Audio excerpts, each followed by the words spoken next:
Hello friends, welcome to cinema explainer. ഇന്ന് നമ്മൾ നോക്കാൻ പോകുന്നത് 2023 റീസെന്റ് ആയിട്ട് പുറത്തിറങ്ങിയ കരുങ്കാപ്പിയം എന്ന തമിഴ് മൂവിനെ കുറിച്ചിട്ടാണ്. ഈ മൂവിന്റെ കഥ പൂർണ്ണമായിട്ട് മനസ്സിലാക്കണമെന്നുണ്ടെങ്കിൽ ഈ വീഡിയോ സ്കിപ്പാകാതെ കാണാൻ ശ്രമിക്കുക. സോ നമുക്കത് സമയം കളയാതെ നേരെ നമ്മുടെ മൂവിയിലേക്ക് പോവാം. പിന്നെ ഈ വീഡിയോ കണ്ടുകൊണ്ടിരിക്കുന്ന നിങ്ങളെല്ലാവരും ഇപ്പൊ തന്നെ ഈ ചാനൽ ഒന്ന് സബ്സ്ക്രൈബ് ചെയ്യാൻ ശ്രദ്ധിക്കണം. മൂവിയുടെ തുടക്കത്തിൽ നമ്മുടെ നായികയായ ഉമേനെ കാണിക്കുന്നു. കോവിഡ് ലോക്ക്ഡൌൺ ആയതുകൊണ്ട് തന്നെ അവൾ വീട്ടിൽ അങ്ങനെ പോസ്റ്റ് അടിച്ചിരിക്കുകയാണ്. ഈ സമയം അവിടേക്ക് അവളുടെ ഒരു ഫ്രണ്ട് വരുന്നു. അപ്പൊ നായിക അവളോട്, എടി ഇങ്ങനെ വീട്ടിലിങ്ങനെ ചടഞ്ഞുകൂടി ഇരുന്നിട്ട് എനിക്ക് ഭയങ്കര ബോർ അടിക്കുന്നു എന്നൊക്കെ പറയുവാണ്. നിനക്ക് ബുക്ക് വായിക്കുന്നൊക്കെ ഒരുപാട് ഇഷ്ടമല്ലേ? സോ കുറച്ച് ബുക്ക് എടുത്തോണ്ട് ഒന്ന് വായിച്ചാൽ പോരെ, അപ്പൊ നിന്റെ ഈ ബോറടി എല്ലാം മാറില്ലേ എന്ന് ഫ്രണ്ട് ചോദിക്കുന്നു. എടി അതിന് എന്റെ അടുത്ത് ഇരിക്കുന്ന ബുക്കുകളെല്ലാം ഞാൻ വായിച്ചു കഴിഞ്ഞതാണ്. നിന്റെ അടുത്ത് ഏതെങ്കിലും നല്ല ബുക്കുകളുണ്ടോ? അങ്ങനെയാണെങ്കിൽ അത് എനിക്കിതാ, ഞാൻ വായിച്ചിട്ട് തിരികെ തരാമെന്ന് നായിക പറയുന്നു. എടി എന്റെ കയ്യിൽ ബുക്കുകളൊന്നുമില്ല, എന്റെ ചേട്ടന്റെ ലൈബ്രറി നീ ഒന്ന് പോയി നോക്ക്, ഞാൻ ചേട്ടനെ വിളിച്ച് പറഞ്ഞോളാം, അവിടുന്ന് നിനക്ക് നല്ല ബുക്കുകൾ കിട്ടും ഈ സമയത്ത് നായികന്റെ ഫ്രണ്ട് പറയുന്നു. ഇത് കേട്ട നായിക ശരി ഞാൻ ഇനി പുറത്തു പോകുമ്പോൾ പോയിക്കോളാം എന്ന് പറയുവാണ്. അങ്ങനെ അടുത്ത സീനിൽ എന്തോ ഒരു ആവശ്യത്തിനായിട്ട് നമ്മുടെ നായിക ടൗണിൽ പോകുന്ന സമയത്ത് ഫ്രണ്ട് പറഞ്ഞാൽ അവളുടെ ചേട്ടന്റെ ലൈബ്രറി കയറുന്നുണ്ട്. നായികന്റെ ഫ്രണ്ട് നേരത്തെ തന്നെ ചേട്ടനെ വിളിച്ച് പറഞ്ഞുകൊണ്ട് ഇപ്പൊ നായിക വരുമ്പോഴേക്കും അയാളുടെ നായികനെ കൂട്ടിക്കൊണ്ടുപോയി അവിടുത്തെ ബുക്കുകളെല്ലാം കാട്ടിക്കൊടുക്കുന്നു. അങ്ങനെ ഇപ്പം നമ്മുടെ നായിക ആ ബുക്കിന്റെ ഇടയിൽ നിന്ന്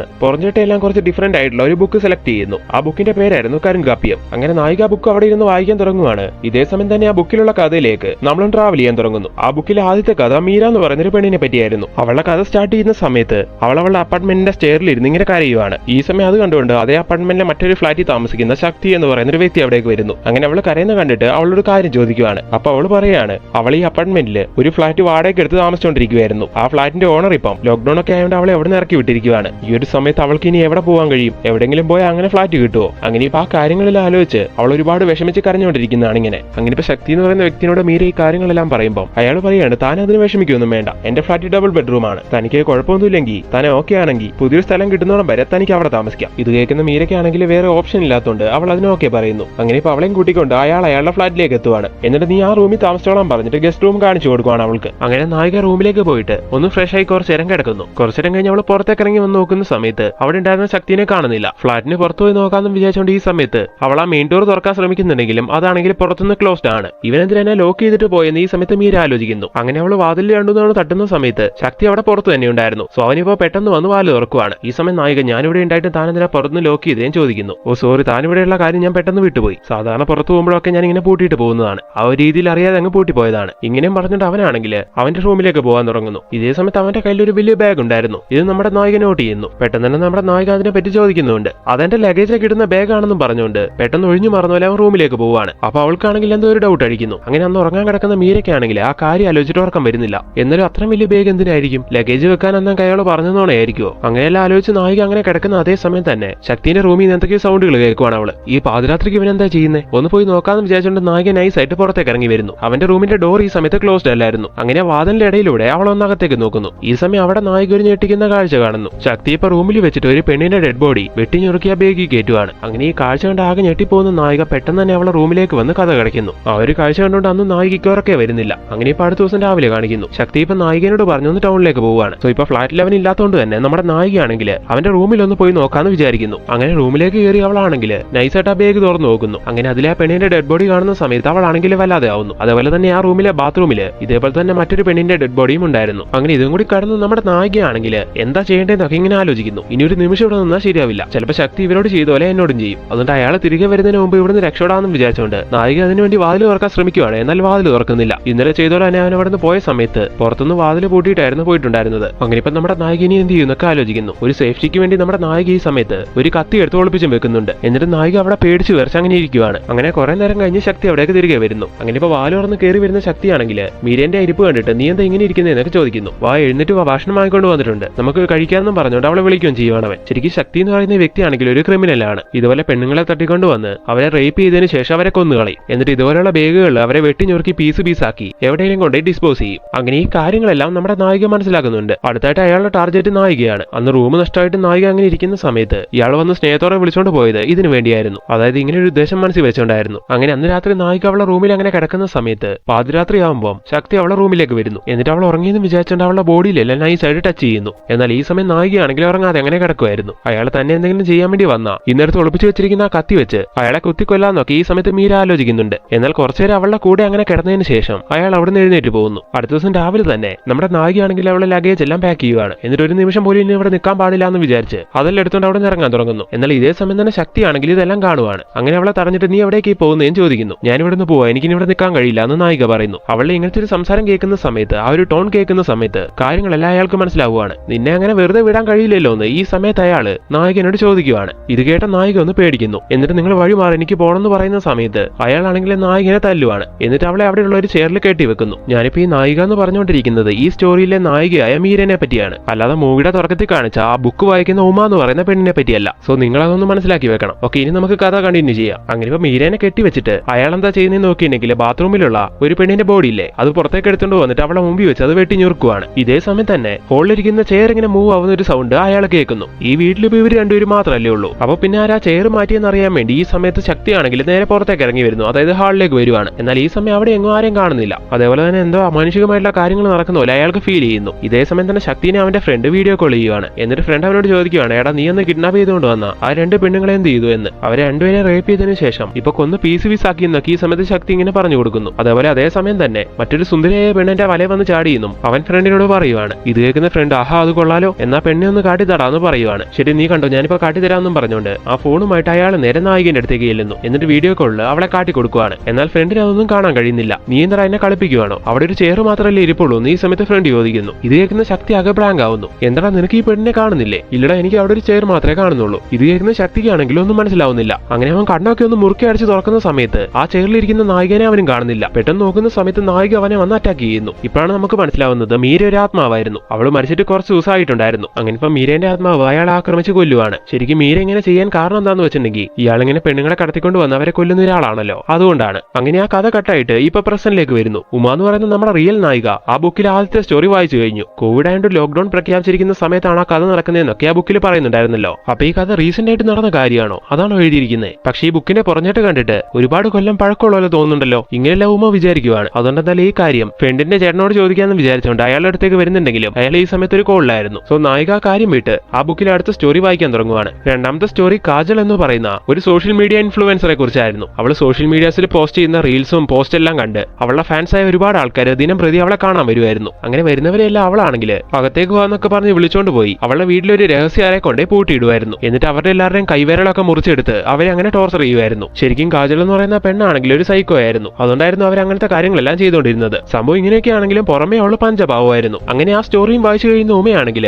പെട്ടെന്ന് ഫ്രണ്ടിനെ കോൾ ചെയ്യുവാണ്. എന്നിട്ട് അവളോട് പറയുകയാണ്, എടി നീ പറഞ്ഞ പോലെ ഞാൻ നിന്റെ ചേട്ടന്റെ ലൈബ്രറിയിലേക്ക് വന്നിട്ട് കറുങ്കാപ്പിയം എന്ന് പറയുന്ന ഒരു ബുക്ക് എടുത്ത് വായിക്കാൻ തുടങ്ങി. ആ ബുക്ക് കണ്ട ഒരു പഴയ ബുക്കാണ്, പക്ഷെ അതിൽ എഴുതിയിരിക്കുന്ന കാര്യങ്ങളെല്ലാം റീസെന്റ് ആയിട്ട് നടന്ന പോലെയുണ്ട്. ഇത് കേൾക്കുന്ന അവളെ ഫ്രണ്ട് പറയാണ്, എടി നീ എന്തിനാ അതൊക്കെ നോക്കുന്നത്? നിന്റെ ഉദ്ദേശം എന്താ? ബുക്കുകളൊക്കെ വായിച്ച് നിന്റെ ബോറടി മാറ്റണം മാത്രമല്ലേ ഉള്ളൂ. സോ നീ അധികം ഒന്നും ആലോചിക്കണ്ട, അവിടെ ഇരുന്ന് ബുക്ക് വായിക്കാൻ നോക്കുമെന്നും പറഞ്ഞ് ഈ സമയത്ത് ഫ്രണ്ട് കോൾ കട്ട് ചെയ്യുന്നു. അങ്ങനെ നമ്മുടെ നായിക മൂന്നാമത്തെ സ്റ്റോറി വായിക്കാൻ തുടങ്ങുവാണ്. ഈ സ്റ്റോറിയിൽ ഒരു ഡയറക്ടർ ഒരു സിംഗറിനെ കൂട്ടിക്കൊണ്ട് ഒരു സോങ് റെക്കോർഡ് ചെയ്യാൻ വേണ്ടി ഒരു മ്യൂസിക് ഡയറക്ടർ അടുത്തേക്ക് കൂട്ടിക്കൊണ്ട് വന്നിരിക്കുകയാണ്. അങ്ങനെ ഇപ്പൊ സ്റ്റുഡിയോയിൽ വെച്ചിട്ട് ആ സോങ്ങിന്റെ റെക്കോർഡിംഗ് എല്ലാം കഴിഞ്ഞ് അവരോട് നിന്ന് പോകാൻ നോക്കുന്ന സമയത്ത് ആ സ്റ്റുഡിയോന്റെ ഡോർ ആണെങ്കിൽ ലോക്ക് ആയി പോവാണ്. അത് തുറന്ന് അവർക്ക് പുറത്തേക്ക് പോകാൻ കഴിയുന്നില്ല. അങ്ങനെ ഒരു 3 പേരും കൂടി അവിടെ ലോക്ക് ആവുകയാണ്. സോ ആരെങ്കിലും വിളിച്ച് ഇതൊന്ന് പറയാന്ന് വിചാരിച്ച് അവർ ഈ സമയത്ത് ഫോൺ എടുക്കുന്നുണ്ടെങ്കിലും ഫോണിൽ റേഞ്ച് കിട്ടുന്നില്ല. അറ്റ് ദ സെയിം ടൈം അവിടുത്തെ കറണ്ട് ആണെങ്കിൽ കട്ടായി പോകുന്നു. അങ്ങനെ അവിടെ നിന്ന് രക്ഷപ്പെടാനുള്ള എന്തെങ്കിലും വഴിയുണ്ടോ എന്ന് അറിയാൻ വേണ്ടി അവർ മെഴുകുതിരിയെല്ലാം കത്തിച്ച് വെച്ച് ആ സ്റ്റുഡിയോന്റെ ഓരോ ഭാഗത്തായിട്ട് അങ്ങനെ പോയി നോക്കുവാണ്. ഇതേ സമയം തന്നെ പലയിടത്തുമായിട്ട് അവർ 3 പേരും ചില രൂപങ്ങളെല്ലാം കാണുന്നു. അതായത് എന്തോ അമാനുഷികമായിട്ടുള്ള കാര്യം നടക്കുന്ന പോലെ. ശരിക്കും അത് സംഭവം എന്താണെന്ന് വെച്ചിട്ടുണ്ടെങ്കിൽ ഈ മ്യൂസിക് ഡയറക്ടർ കുറെ നാൾ മുമ്പ് വെള്ളം അടിച്ച് വണ്ടി ഓടിച്ച് കുറെ ആൾക്കാരെ വണ്ടി ഇടിച്ച് കൊല്ലുന്നുണ്ടായിരുന്നു. അങ്ങനെ അയാളുടെ മിസ്റ്റേക്ക് കൊണ്ട് മരിച്ചു പോയവരുടെ ആത്മാക്കള്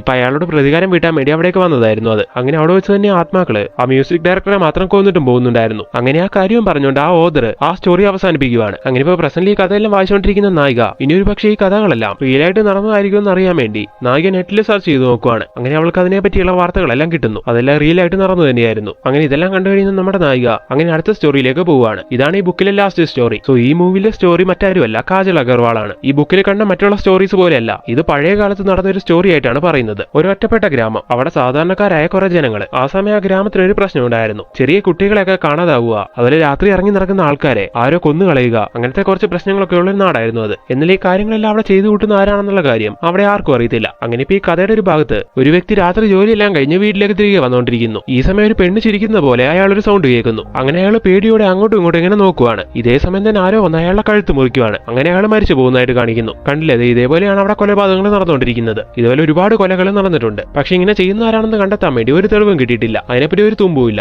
അങ്ങനെ ആ സീനോടെ കട്ടായിട്ട് അടുത്ത ദിവസം നമ്മുടെ നായികനെ കാണിക്കുന്നു. നായിക ഇപ്പോൾ അവളുടെ കുട്ടീനോടൊപ്പം കളിച്ചുകൊണ്ടിരിക്കുകയാണ്. ഞാനിപ്പോ പറയുന്നത് ഈ സ്റ്റോറിയിലെ നായികയായ കാജലിനെ പറ്റിയാണ് കേട്ടോ. ഇവരുടെ കുടുംബം ആ നാട്ടില് അത്യാവശ്യം സ്വത്തുക്കളൊക്കെയുള്ള ഒരു റിച്ച് ഫാമിലി ആയിരുന്നു. അവളുടെ ഭർത്താവ് ആ സമയത്ത് പുറത്തെവിടെയായിരുന്നു ജോലി ചെയ്തുകൊണ്ടിരുന്നത്. അങ്ങനെ അതേ സമയം തന്നെ അയാളാണെങ്കിൽ ലീവിന് നാട്ടിലേക്ക് വരുവാണെന്നും പറഞ്ഞുകൊണ്ട് നായികയ്ക്കാണെങ്കിൽ കത്തെല്ലാം എഴുതുന്നുണ്ട്. ആ കത്ത് കാണുന്ന നായികയാണെങ്കിൽ ഒരുപാട് സന്തോഷിക്കുന്നു. അടുത്ത സീനിൽ ആ ഗ്രാമത്തിലുള്ള എല്ലാവരും കൂടി കൂടിയിട്ട് ഒരു മീറ്റിംഗ് നടത്തുവാണ്. എന്തിനാന്ന് നോക്കിയിട്ടുണ്ടെങ്കിൽ ആ ഗ്രാമത്തിലെ കൊലപാതകങ്ങളെല്ലാം അങ്ങനെ കൂടി വരുവാണല്ലോ. ഇപ്പൊ റീസെന്റ് ആയിട്ട് ഒരു വ്യക്തിനെ തല ഇറത്ത് കൊന്നല്ലോ. സോ ഇനി ഇങ്ങനെ വെറുതെ ഇരുന്നാ നമ്മളിൽ പലരും ഇതുപോലെ ഇല്ലാതാവും. അതുകൊണ്ട് എത്രയും വേഗം ഇതിനെതിരെ എന്തെങ്കിലും ചെയ്യണം എന്നൊക്കെ ഈ സമയത്ത് നാട്ടുകാർ അങ്ങനെ പറയുവാണ്. വേണ്ട കാര്യങ്ങൾ ചെയ്യാൻ ഈ സമയത്ത് ആ നാടിന്റെ തലവനും പറയുവാണ്. അടുത്ത സീനിൽ നായികന്റെ വീട് കാണിക്കുന്നു. ഇന്നാണ് അവളുടെ ഭർത്താവ് വീട്ടിലേക്ക് വരുന്നത്. അതുകൊണ്ട് തന്നെ വീട് മുഴുവൻ ഒരു ആഘോഷത്തിന്റെ മട്ടാണ്. എല്ലാവരും അങ്ങനെ ഹാപ്പി ആയിട്ടിരിക്കുന്ന സമയത്താണ് അവിടേക്ക് നായികന്റെ ഭർത്താവിന്റെ അനിയനും അയാളുടെ ആൾക്കാരെല്ലാരും കൂടി കൂടിയിട്ട് കരഞ്ഞുകൊണ്ട് വരുന്നത്. അങ്ങനെ നായിക കാര്യം ചോദിക്കുന്ന സമയത്ത് അവർ കാര്യം പറയുന്നു. സംഭവം എന്താന്ന് നോക്കിയിട്ടുണ്ടെങ്കിൽ നായികന്റെ ഭർത്താവ് മരിച്ചുപോയി. നാട്ടിലേക്ക് വരാൻ വേണ്ടി അയാൾ ലീവെല്ലാം എടുത്തിരിക്കുന്ന സമയത്താണ് ഇങ്ങനെ ഒരു കാര്യം സംഭവിച്ചത്. അങ്ങനെ ഈ വാർത്ത കേട്ട് നായിക ഒരുപാട് സങ്കടപ്പെടുന്നു. അങ്ങനെ അടുത്ത സീനിൽ ഭർത്താവിന്റെ ബോഡിയിൽ അവിടേക്ക് എത്തിച്ചിട്ട് വേണ്ട ചടങ്ങുകളെല്ലാം ചെയ്യുന്നതായിട്ട് കാണിക്കുന്നു. അങ്ങനെ അതേ സമയം തന്നെ നായകന്റെ വീട്ടിൽ ജോലി ചെയ്തുകൊണ്ടിരിക്കുന്ന, അതായത് നായകന്റെ ഭർത്താവിന്റെ അനിയനുണ്ടല്ലോ, അവന്റെ വലങ്കൈ നടക്കുന്ന